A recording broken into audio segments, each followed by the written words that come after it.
All right. Thank you for joining me today on the Meat Wagon podcast, all things EMS. And thank you very much, Lindsay, for being my guest. As people may or may not be aware, you are my lovely wife. And we are going to use you as a willing guinea pig for the very first Meat Wagon podcast episode 0.01.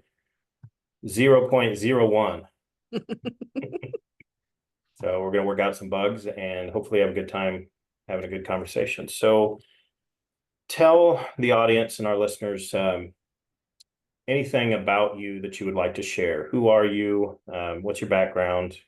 And what brings us to today where you're on this podcast? Well, as you said, I am your wife. I am a mom for 3 kids and 2 pets and a husband. I get my own category. Um, I do have a background with, went to school for occupational therapy, so I'm familiar with medical lingo, to an extent, and worked with seniors for the better part of 7 years. So I do have a soft spot for seniors and want to make sure that they are well taken care of, and would possibly like to be, involved with senior care more, but we've got other things on our table. Things that I like to do is, yes, I love to try new things, especially new recipes. So I love to cook. And sewing has been my passion for a long time. And I'm been getting back into that, being creative and creating different patterns, and the satisfaction of them working is amazing to me. Like, I'm so excited about that pillow I made. That's awesome. You sent a picture of it to me, and I really think the design is great. Are you comfortable showing it to everybody? Yeah. Close Do I by need to where go you grab it? show the audience real quick? Yeah. We'll stand by and wait patiently. Mm-hmm. Maybe Nala can talk for a bit. Sure.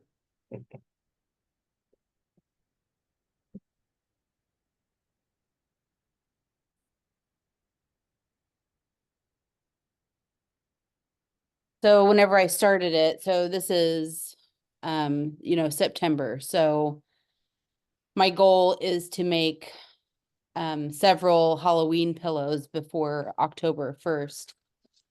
So I actually drew it. I don't know if you can see that. I might have to change my setting. Yeah, the blur setting is really causing a Yeah. I difficult don't know task. how to get back to that, to change that view, maybe.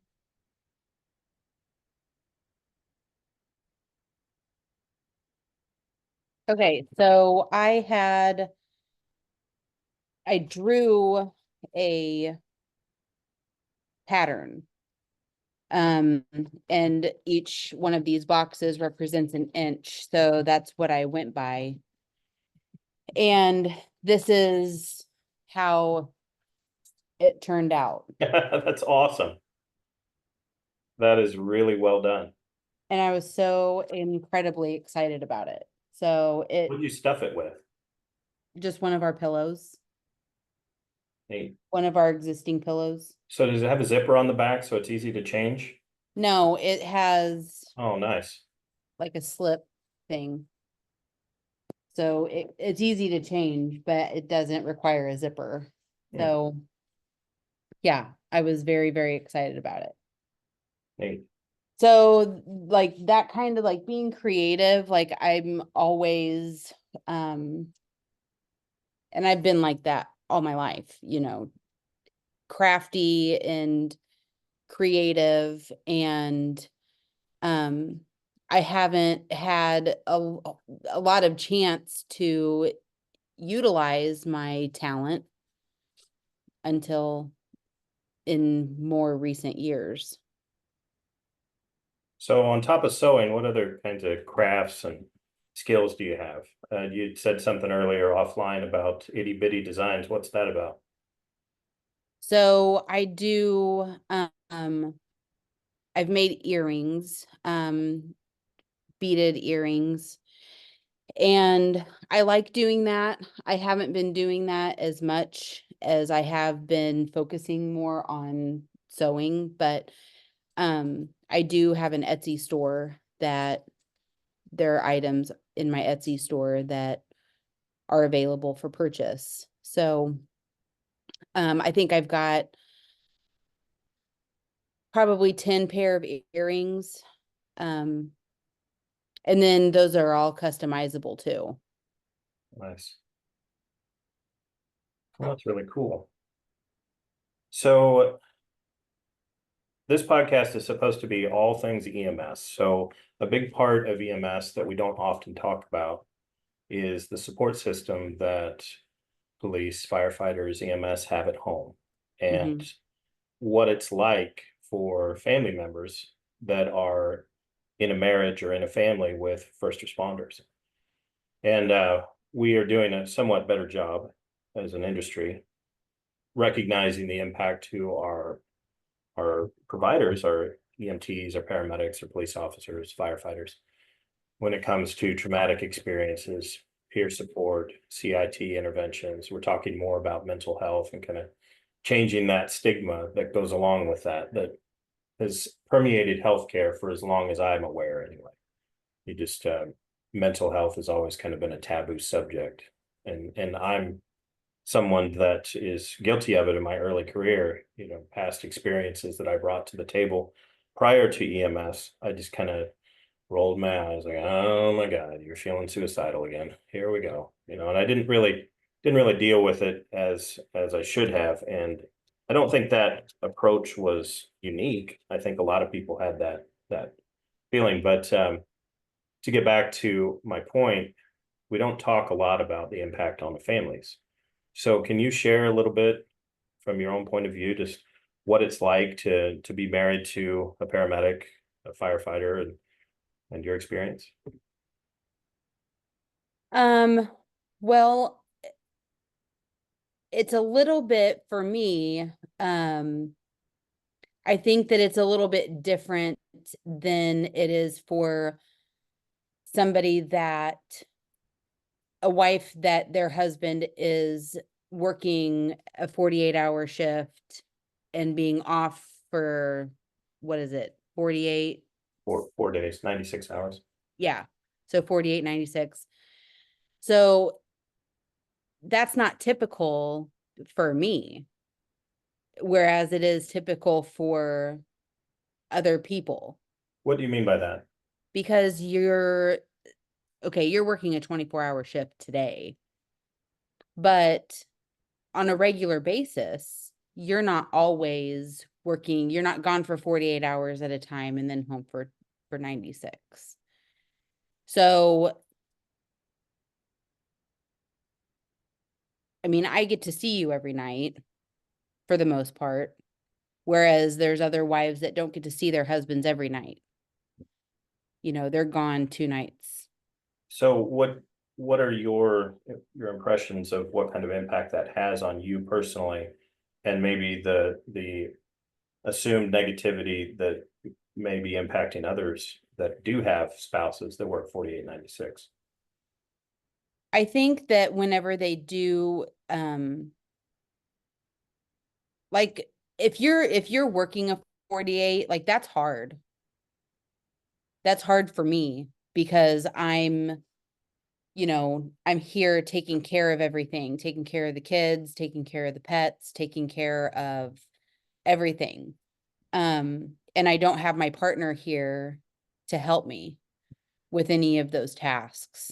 And then also just being physically with my partner, being physically with you, um, is difficult for you to be away for a long extended amount of time. So I think that we are good at communicating with each other and, being as supportive as we possibly can. And understanding that this is, um, what's the word that I'm looking for?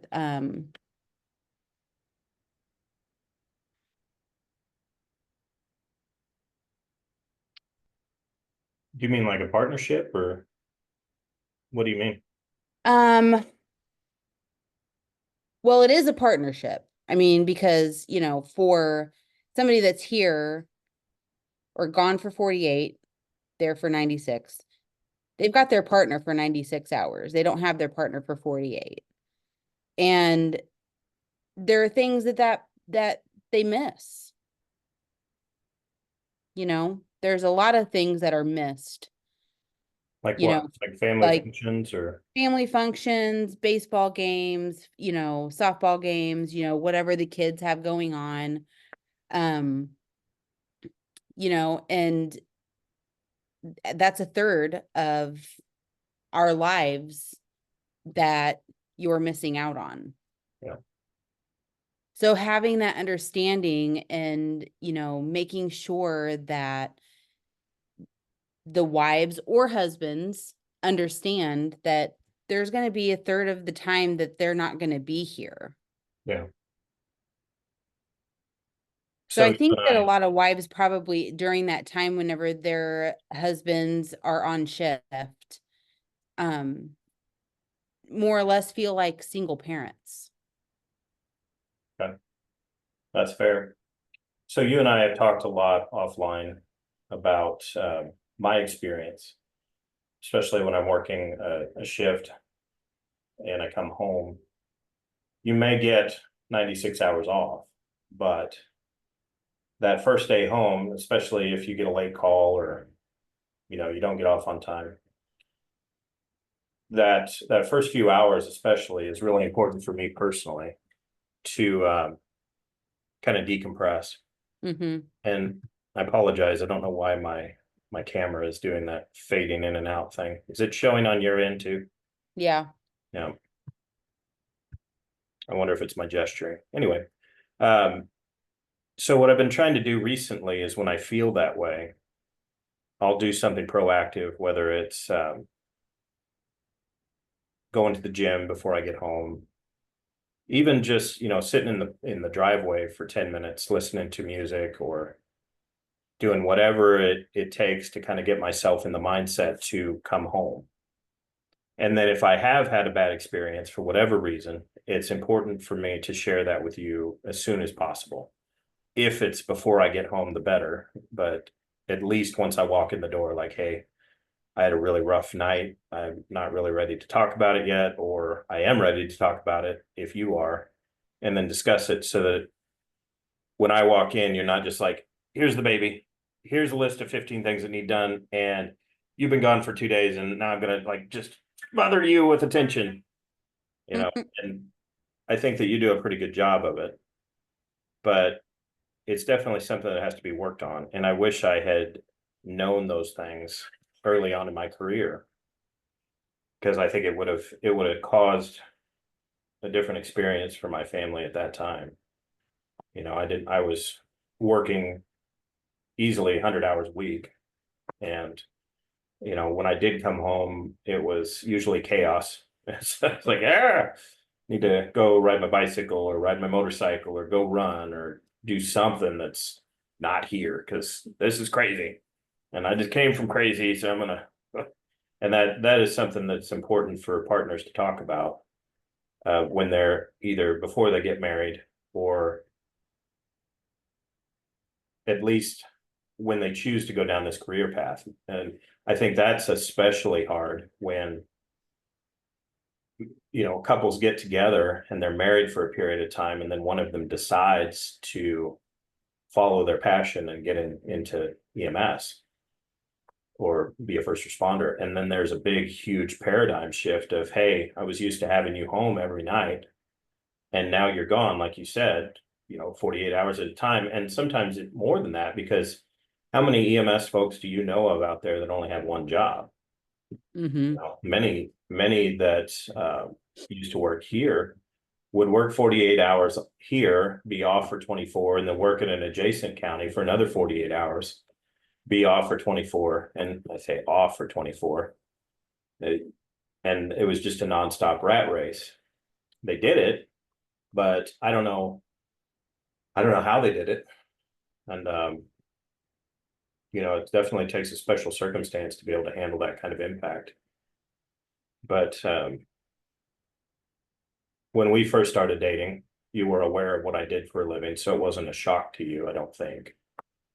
So, what has your experience been since you've been involved in the conversations of our peer support program, our CIT program?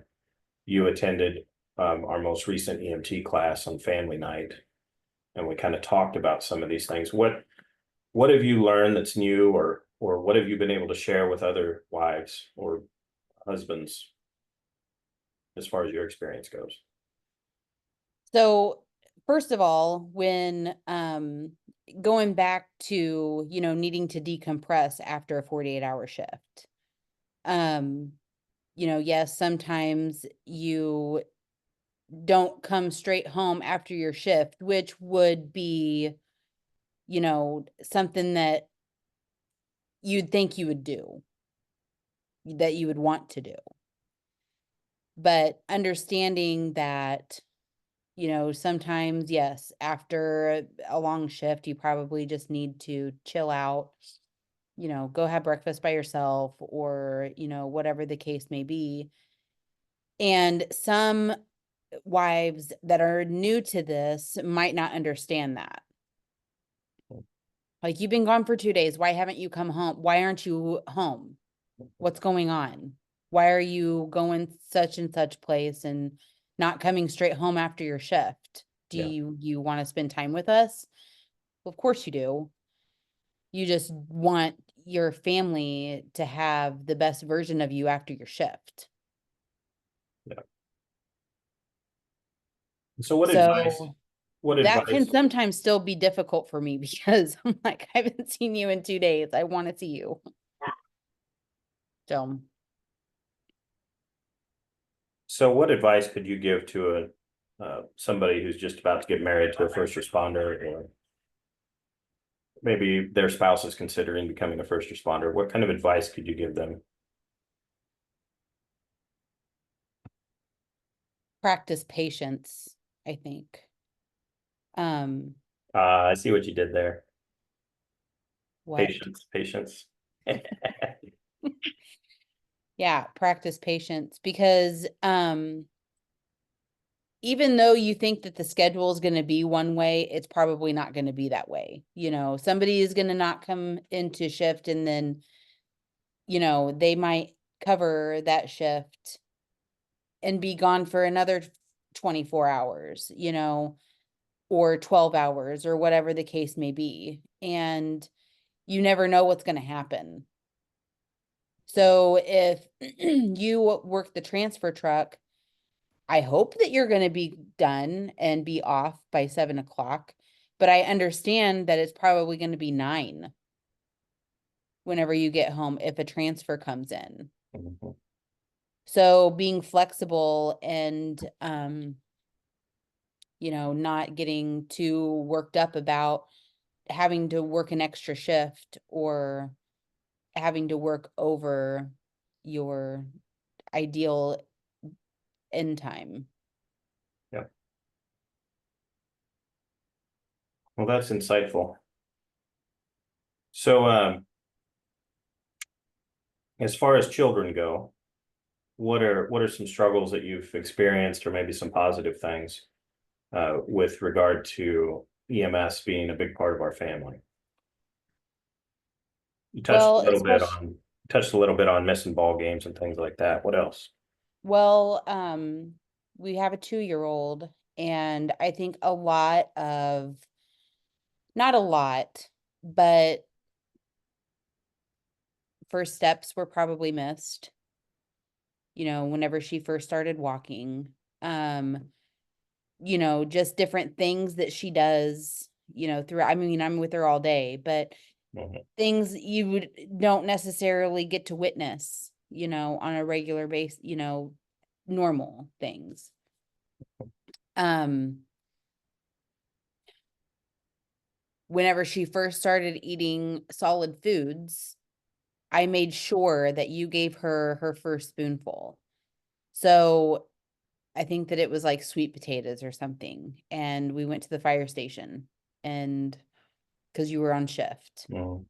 I made sweet potatoes. I brought them and you gave her her first bite. We got on video. So I want to make sure, at least try with those new things. Sometimes I can't help it, they just happen. But if it's a planned thing, like her first bite of food, I want to make sure that you're involved in some of her firsts Yeah, because you're probably going to miss a lot of her firsts. yeah.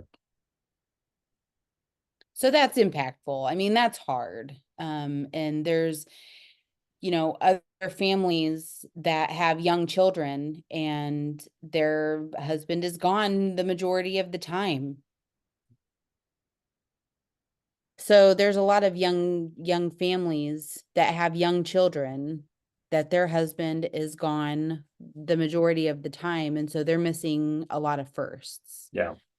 So that can be difficult and um, you know, strenuous on a relationship. Mhm. Yeah, it's definitely not easy. And we've mentioned this in several of our recent meetings that we have with our new first responders and EMTs. It's kind of a joke that people make, tongue-in-cheek statement that, firefighters and police officers and nurses and, they're all kind of just, it's not uncommon for them to have multiple marriages throughout their career. And not a lot of work is put into, after that comment is made, not a lot of work is put into figuring out why. Why is this such a hard profession to be in on a family, on a relationship? Do you have any insights and into things that families and partners can do to kind of mitigate the risk that there is to a relationship and the solidarity of a marriage when are married to an EMT or first responder? Well, I mean, I think that with any marriage, communication is of the utmost importance. You know, I think that there's a lot of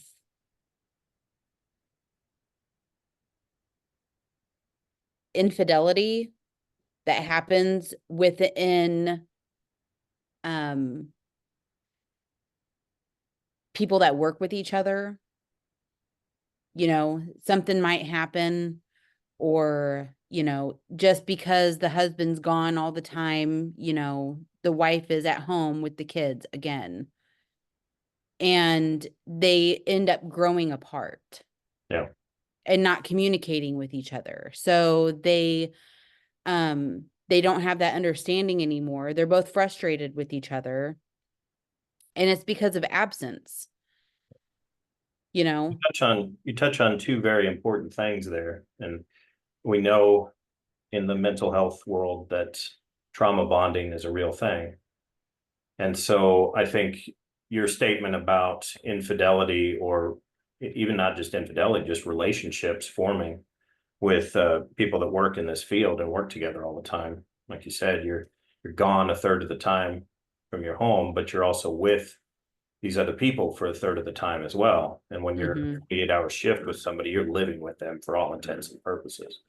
Yeah. They are your second family, whether you like it or not. It doesn't matter what gender they are. And so relationships can form just with shared trauma, shared experiences. And it's a real thing. It's something that you need to be aware of and talk about, I think, with your spouse and also with your coworkers. Some departments have a fraternization policy. You can't date or be in a relationship with anybody that you work with. But I think more importantly, it's like you said, the wife's also at home, or the spouse that's not in EMS is at home. And a cold bed, eventually gets filled one way or another. Needs to be filled with your spouse. But if it's not, then many times, it's a story as old as time. Somebody gets lonely, and it Mm-hmm. starts out slow. You get a lot of idle time on your hands, and before you know it, you're texting an old boyfriend or something, and following that path to its inevitable end. But I think you're absolutely right. The communication is probably the key to working through that, because there's many different options to fill that need, whether it's a need on the first responder side or on the spouse's side, and just talking about it honestly, seeing if there's a way to fill it. And there's no blueprint out there that says that it has to be done this way every single time. Many people have different versions in their mind of what a relationship looks like. And I think many times in our society now, anyway, we are kind of have disposable relationships. We are great Mm-hmm. in the relationship at first, and then when things get hard, you got 10 ex-boyfriends lined up just waiting for their next chance. Yeah, and I think that is, I mean, we have communicated about that a lot, and this, that it's always like in the back of my mind, fear, because that's what has happened. As soon as things go bad, then the relationship is just done. Yeah. Well, for us, it's not an option, like divorce is not an option. It's not even a word that we even use Yeah. in our house. And I heard somebody else say it pretty well. I'm not 100% sure who the guy was, but he talks a lot about relationships and his faith, etc. And he just stated, we burn the ships. We made this journey through marriage, and when we tied the knot, so to speak, we burned the ships. There's no way off Marriage Island for us. Mm-hmm. We're going to sit in it and we're going to fix it no matter what. Yeah. If the D word is an option, then you're not as motivated to fix the problems. You know what I mean? Right. And I'm definitely not somebody to judge or tell you how to do it right, but I can sure tell you how to do it wrong. I got a whole list of things that describe how to do it wrong. Well, and in a way, I think that for us, that might be um a blessing in disguise, Um, though, I would have liked to have been your only wife. You not okay with being wife number 17? Let's not get let's not get nuts. Um, but I think that because of those past experiences that you had, you learned from them. Yeah. So that our marriage can be the best that it can be. Yeah. That's why you date people, you Hmm. know. You Yeah. figure out what you like, what you don't like, what you can tolerate, what you can't tolerate. And um then you find that person that you love them, even though there are things that they do that drive you nuts. You still love them. Yeah. That's very true. So we are, out of respect for your time, I know I told you 30 minutes. We can absolutely talk longer. But is there anything else that you'd like to share or anything else you'd like to talk about? What do you have going on right now that you want people to know about? you brought up your Etsy store. Where can people find your stuff? Well, I've got a QR code on my business cards, but which if you wanted to scan that, you could put that at the end, like for your credits. Okay. What's the address for the webpage? Now I'm gonna have to, I don't know. And it's Itty Bitty Designs, right? Mm-hmm. ITTYBITTY. Yeah.